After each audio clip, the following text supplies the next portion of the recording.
Kylo is probably going to be like, no, I'm too soft for that. Shredded. And not in his 8-pack way. Right. Yeah. Not in the fun way. Gross. Yeah. This is a used Bacta. Used old Bacta. Do you think it's been washed? No, I doubt it. What's up, everyone, and welcome to Last Week in Predator. I'm Alex. I'm Molly. And yeah, I actually want to talk about Predator Badlands today. Now's a good time to do it. There's not a lot of Star Wars news happening. Yeah, I mean, there's no real news to talk about, but we did see Predator Badlands, and I was surprised at how much I loved it. But also, I spent the whole time thinking of, like, how Star Wars could learn from this movie. First off, we're not, like, Predator diehards or anything. I mean, I've seen every Alien and every Predator movie. I don't think I have. I know I've seen the first Predator movie. I think I've seen the second one.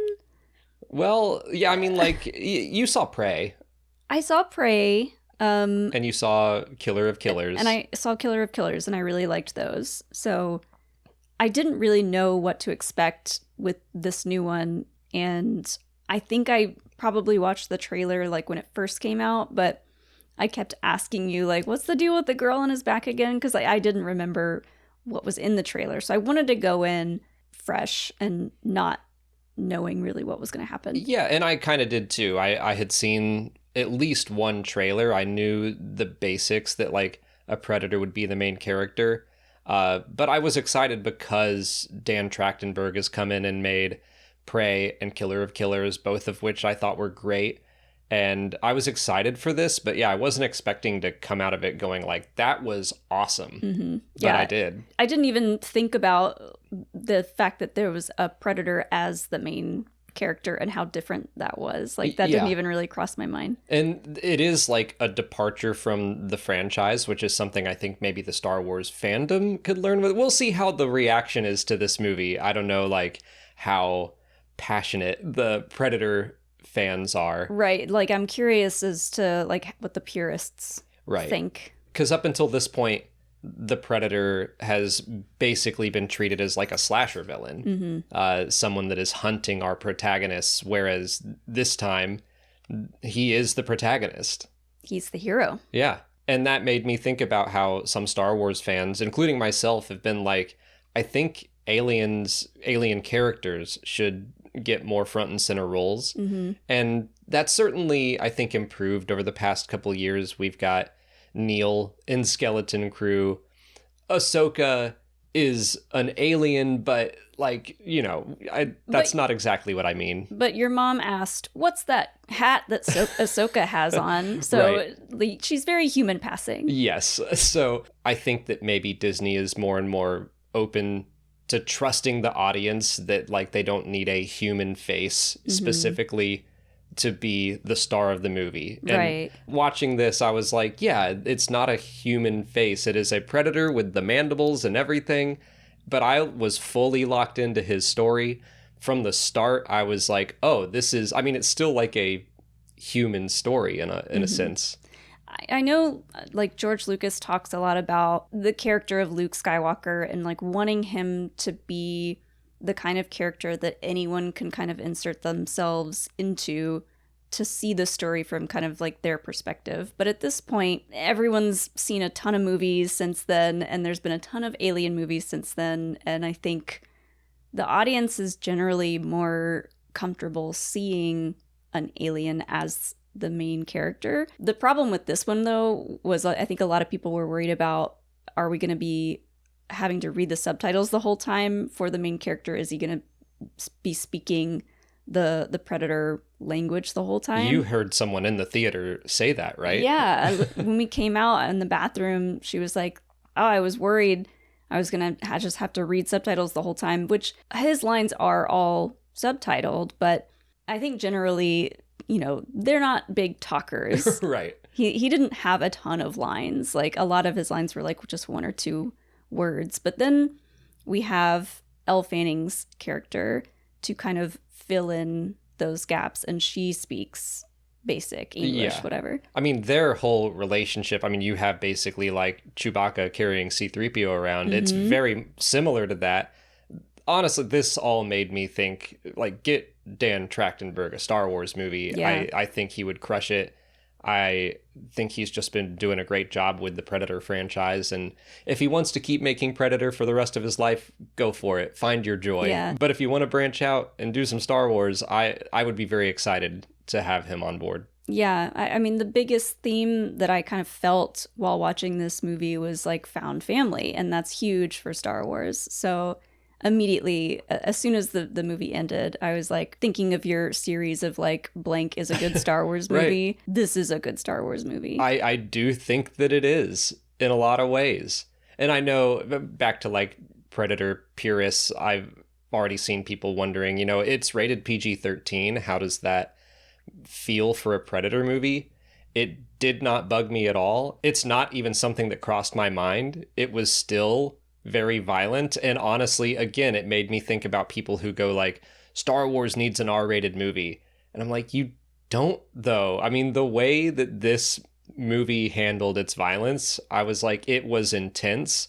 It was badass, dare I say. Yeah. But also it was not that bloody. I mean, that's what it comes down to, is that the violence was all towards creatures and synthetics. Yeah, there's not a whole lot of human on human violence in this movie. I don't want to spoil anything, but I can see how they skirted around the rating situation, but still super violent. The CGI looked really solid, in my opinion.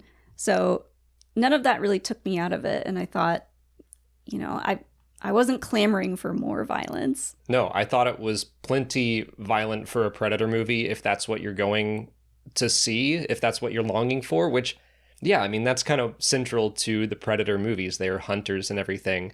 This genuinely might be my favorite Predator movie because I think it is. It just for me had so much more story and heart to it without, in my opinion, losing what makes a Predator movie a Predator movie. Yeah, and it was just really nice to see a franchise take the face of the franchise and give them an actual story, give them an actual meaningful, emotional story. And Dan Trachtenberg has already talked about it and said, like, you know, I think some diehard fans are gonna maybe push back against this, but you can't make the same movie over and over and over. You need to expand it and grow it. And like, that's another lesson that I more think I want Star Wars fans and Disney to learn is that you can't keep going back to the same well forever. You need to keep expanding things. And I think that Disney is working on that with Dawn of the Jedi, New Jedi Order, especially Dawn of the Jedi is a big expansion. Yeah. High Republic, big expansion. But some fans, I do feel like, push back against something that isn't immediately recognizable. I would say that happened with the prequels for sure. People grew up with this idea of what the Jedi were, and then they saw the prequel Jedi and they were like, no. Yeah, I think Star Wars went from these like big trilogies to then more movies focused on specific characters or specific events.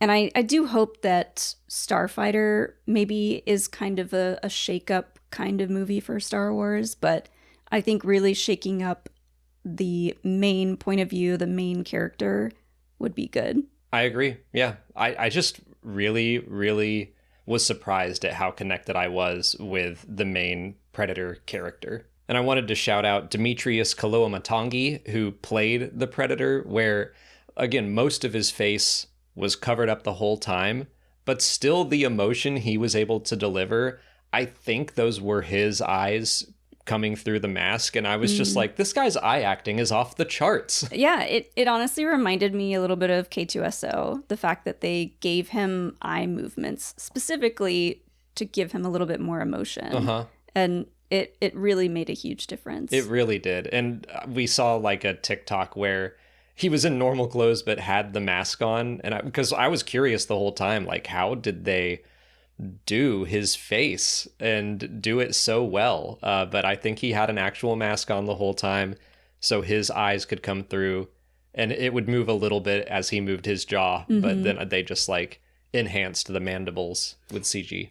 And I really liked that Elle Fanning's character was a little bit more of like comedic relief, but I also liked her curiosity in his species at all. Like, she kept asking him specific questions about the species because she's curious. And I thought that was fun. The last thing I wanted to bring up was just the budget. This was at like $105 million, which is expensive for a Predator movie, but for a blockbuster, it's pretty low and it sets the stakes lower. So I think that so much of big budget movie making has gone towards like insanely big budgets. Right. And going to the point where, well, this movie better make $1 billion. Yeah. Or it's going to be real bad. I wonder if that had anything to do with like shooting on location versus, I guess, green screen or blue screen or whatever. And I don't know how much that changes the budget. I don't know either. I don't think they shot this out on Yacha Prime in space, but that's what I'm talking about. Like, yeah, I know. They were able to kind of computer generate these environments. Yeah. I look forward to seeing potentially like a behind the scenes on how they film some of this stuff, because Elle Fanning's character, Thea, is like half a body for most of the movie. So I'm interested to see how they did a lot of those shots. Yeah, I just am surprised. I'm a fan of Predator and Alien, and I was walking into it going like, I think Predator has overtaken Alien for me lately, just with all of Dan Trachtenberg's work. And then walking out, I was like, absolutely. Like, I liked Alien Romulus, but Badlands was way better. I just wasn't expecting to come out of that movie like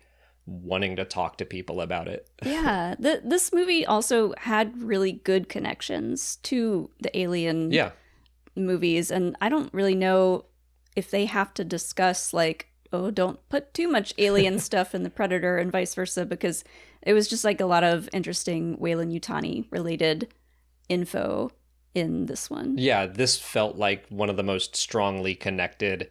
It's a Predator movie, but like alien elements are here, and I really enjoyed that too. It was a really good movie, and I do think that there are some lessons that the Star Wars fandom can take, but also Star Wars movie making, that I would love to see a movie along these lines in Star Wars. I'd love for Dan Trachtenberg to direct a Star Wars movie at some point. Oh, yeah.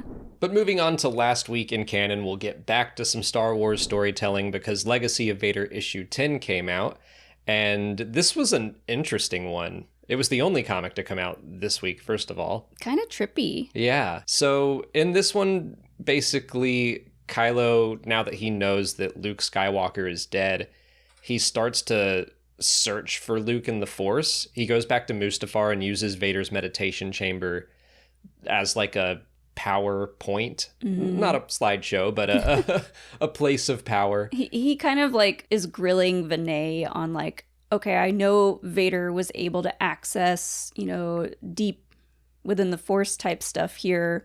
Where did he do it? How did he do it? And Vinay's like, I don't know, man, but like, you can try this. Well, first he sends Kylo to this vault that Vader had. Oh, yeah. That Vinay can't even get into. He doesn't know what's down there. And Kylo can't access it. He walks in and then kind of walks right back out as if he didn't know he turned around, but he did. Right. So instead he opts for the meditation chamber. And this is Mustafar, it's Vader's castle, which was designed to reach the netherworld of the Force. I'm just now realizing that. He starts to use the Force, he's using the dark side, and he's kind of haunted by his past. And there's like this vision of him using the red lightsaber. But as he's fighting his past, it starts to turn blue, and he calms down and tries a different way. And he does, I think, access the netherworld of the Force, the light side. Should he be allowed to do that, though? Well, the people there didn't seem to think so. They were like, man, we gotta put up some better walls. Well, it's occurring to me that because of the castle and why it was built by Momin, like that's how Charles Soule established it. And we saw Vader access the netherworld, but it was very much the dark side. And so Kylo is able to access like this lighter version of it. I think he's closer to the light side than Vader was at that time. Like, for sure, Vader kind of just like didn't really have any light side in him at all. And yeah. at this point, Kylo is still struggling with that. And that's kind of always his thing, is that he's trying to be worse than he is. Try hard. Right. He's an edgelord. But he sees Luke and they have a little conversation. They talk about Rey, and like I think Kylo is just very confused, where he's like jealous of her, but is also like, don't teach me. Like, I'm mad at you, but also I'm mad that you're teaching Rey, or you taught Rey. Yeah, he kind of confronts Luke and asks him why Luke chose to teach Rey, and Luke is just like, because she wanted to be taught. Yeah. She wanted to learn. You don't want to learn. It made me think of Luke's line in Battlefront 2, because you asked. It's like, that's Luke, is someone asks for help and he will help them. Luke in The Last Jedi needed a little extra convincing, but he ultimately did. And yeah, it was because Rey was insistent. After that conversation, Kylo kind of goes back to the dark side of things, which resembles like a murky Dagobah swamp, but there's like some entity there that is mad that he touched the light side and is like, now you gotta pay. Yeah, and he gets his butt whooped. He comes out of the meditation chamber like covered in scars. Shredded. And not in his 8-pack way. Right, yeah. Not in the fun way. So Vinay pulls him out and puts him in, I guess, Vader's Bacta tank. Gross. Yeah, this is a used Bacta. Ew. Used old Bacta. Do you think it's been washed? No, I doubt it. Vinay. Vinay, why? The cover for the next issue suggests maybe more of this journey. Like, he could keep meditating in the Bacta tank. The cover's interesting. It shows Kylo like having Vader's helmet lowered down onto him, but he doesn't look happy about it. So I'm curious to see where this goes. Yeah, I wonder if his kind of like inner psyche is continuing to try to push, oh, you want to be Vader? Then be Vader, and like experience his pain and his anguish. And like at some point, Kylo is probably going to be like, no, I'm too soft for that. Yeah, I mean, he's in the Bacta tank now. Like, this is him getting to live Vader's life for a little bit. And he could come out of this with some understanding of like, ugh, that's a lot worse than I thought. Yeah, maybe I shouldn't idolize Vader because he was miserable. For a real quick Last Week in Fandom segment, we were on Children of the Watch podcast with our friends Alex and Mac this past week. We talked about the Marshall episode of The Mandalorian because they're kind of doing a rewatch, getting ready for The Mandalorian and Grogu. I think that came out on Thursday. We talked a lot about Cobb Vanth, my favorite. Your buddy my over man. there. Look at him. Look at him. Oh, he's got a little hair. Like, oh, he's got a cobweb on him. Oh, no. Cobb Vanth got cobwebs. Oh, no. But going into last weekend questions, our first one is from Joseph Mayer, who asks if there are any other lost Star Wars projects we would like to see revived. We've been talking about The Hunt for Ben Solo for the past couple of weeks, and yeah, that just made Joseph think of other Star Wars projects that could have been. Sure. I mean, we didn't really know anything about it. Any talk about Rian Johnson doing a full trilogy on his own, I still think about that sometimes. I do too. I've been loving the Knives Out franchise. I'm really excited to see Wake Up Dead Man. I will say that I am not someone who thinks The Last Jedi is my favorite Star Wars movie. It did some stuff that I wasn't crazy about, but Rian Johnson is a very talented writer and director. And I wanted to see what he would do on his own. Yeah. Like, instead of part of the Skywalker saga, making his own characters and his own story. I was very much for that. Same. Yeah. I mean, Last Jedi's not my favorite movie either, but he is just such an incredible filmmaker from start to finish. Like you said, like the writing, the directing, the cinematography, his vision for his films that he's done so far has been so impressive that, yeah, like to see him get to do a full trilogy on his own would be great. Yeah, and I mean, the thing I keep banging on about for the sequel trilogy is just I wish someone were there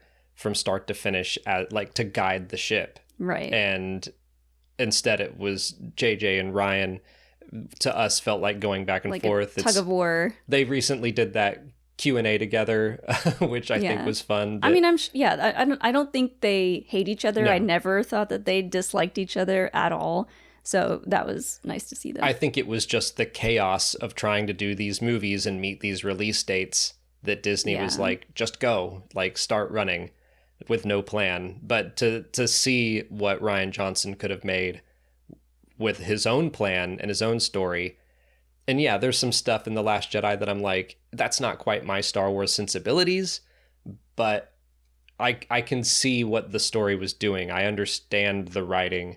I understand the directing. Yeah. Like, I agree with you. The first one that popped into my head is Star Wars 1313. That is a very infamous one. That was a video game that looked a lot like Star Wars Uncharted. Mm-hmm. I feel like I've gotten that itch scratched by the Fallen Order games, but still, that what we saw from 1313 looked really cool. It did sound like it would have been a lot of fun. I'm not a big gamer, but I think the premise and like it was mostly set on Coruscant, I guess. Yeah, I guess so. I wonder if it all would have been set on 1313. Or like, I mean, there's a million levels to Coruscant. It would be cool even if you couldn't leave the planet. You'd have access to potentially like so many different levels. I'm sure you would. I think it's funny. I hadn't ever really considered that, like, oh, I wonder if you get to go to level 1314. If you're just, it's 1313 no only. Access. The elevator's broken. I have always been curious, like, what makes 1313 specifically so bad? Yeah. How's 1312? Is it fine? I don't know. It's like the unlucky step in a staircase. Yeah. You just skip over it. Mm-hmm. Number 13, twice. I also went to thinking about Star Wars Underworld, the George Lucas Star Wars TV show that he tried very hard to figure out and just like couldn't get the technology to work for him, I guess, because he wanted Star Wars to look a certain way. And he wrote so many scripts, or got a writing team to do it. Ronald Moore from Battlestar Galactica wrote scripts, and I'm like, love Battlestar Galactica. Loved Deep Space Nine. Would have loved Love for All Mankind. Yeah. Ronald Moore doing Star Wars. Oh. And like Maul was gonna play a big part in it or something. I think that's where I've started collecting stuff that was going to be in Underworld that has since made its way into Star Wars. And some of it is not impressive to me at all. Some of it sounds cool. Some of it sounds a little shaky. The stuff about like digging into Palpatine's past, I don't really need that. Oh, yeah. Having it be like all a woman's fault as to why Palpatine is the way he is. I was like, definitely not. We do not need that. Yeah, I just don't need to know why Palpatine's evil. He just is like Star Wars version of the devil. Yeah. He is just that way. He's the only being in Star Wars I don't think could or ever will be redeemed. But stuff like Saw Gerrera, I think, was first developed for Underworld, and then he made his way into the Clone Wars. The Church of the Force was going to be an Underworld. So there were a lot of elements that started to be built and then got sent out into other things. 1313 might have originated there. I can't recall what came first. I know the unfinished arcs of like the Clone Wars. Was the stuff with Dark Disciple done kind of like based on that, or it was? Okay. Yeah, you can even find some of the animatics that they were working on. I still would have liked to have seen that arc play out. Yeah, I agree. The last thing I wrote down to mention is the Sword of the Jedi trilogy that was going to star Jaina Solo. This was going to be a Legends project back before Legends became a thing. And then it did become a thing, and so we never got those books, but they had a lot of hype around them. I'm like, bring it back. Like, what if we just wrote 3 more Legends stories as like a final goodbye, and not even a goodbye, because they're still releasing Legends books in that Essentials collection, but like we never got like a conclusion to that whole timeline. And if Christy Golden could come back, she was going to write it initially. Oh, incredible. If she came back and wrote like a trilogy of books that was Sword of the Jedi, but could also somehow feel like a conclusion for Legends fans, I think that would be pretty great. Were there any other Star Wars Legends books written from like a woman's main point of view, like the main character? Mara Jade had a couple outside of the Thrawn trilogy, and there was Knight Errant by John Jackson Miller. But yeah, I think it would have been probably a big deal to a lot of people to have some Legends books with a female as the main character written by a woman. Yeah, and Jaina was just a well-beloved character. Yeah, it would have been cool. I agree. I'm sure Disney hates that idea. They're probably like, no extra Legends stories ever. Yeah, I think that they're probably afraid that people would be too confused as to what these books were. Yeah. But they did put out one Legends comic issue that kind of did what I'm saying now. It wrapped up a bunch of storylines for Valance and Domina Tag. It was just like, let's do one more as a celebration of Marvel Star Wars. And no, the sky didn't fall down. Everyone understood it, I think. That's wild that they would pick those characters to give that final conclusion for, and not a character like Jaina Solo or, you know, some of the more main characters. I mean, one little comic issue is a much smaller commitment. Sure.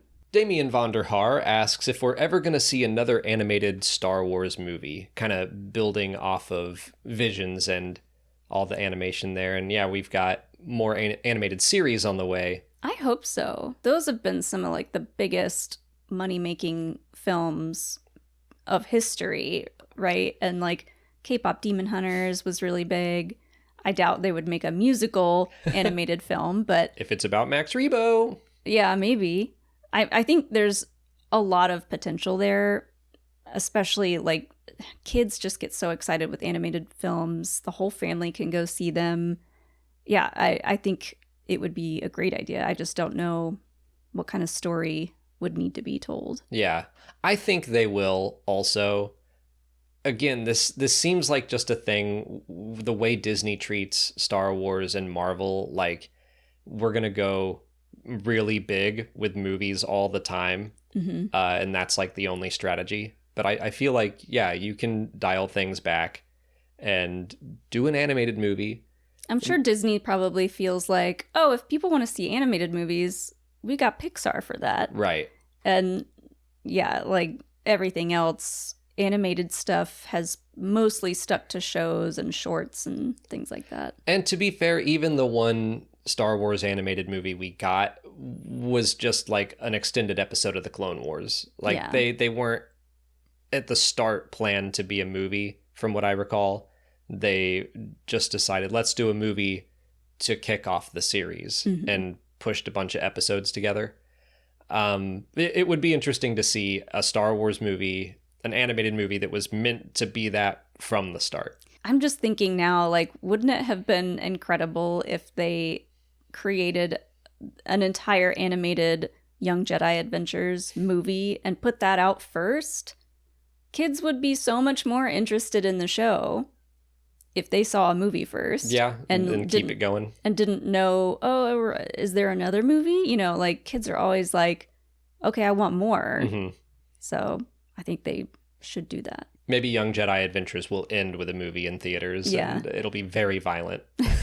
That's it for last week in Star Wars. Next week, we're going to talk about Master of Evil, Path of the Lightsaber, Tides of Terror Issue 3, Star Wars Issue 7, and Hunt for the Falcon Issue 3. So nice. It was a light week this week. Next week, not so much. Until then, please like this video, subscribe to the channel. Follow us on Twitter, Instagram, Facebook, TikTok, and Blue Sky. And consider checking out our Patreon page. As always, thanks for watching, and may the Force be with you.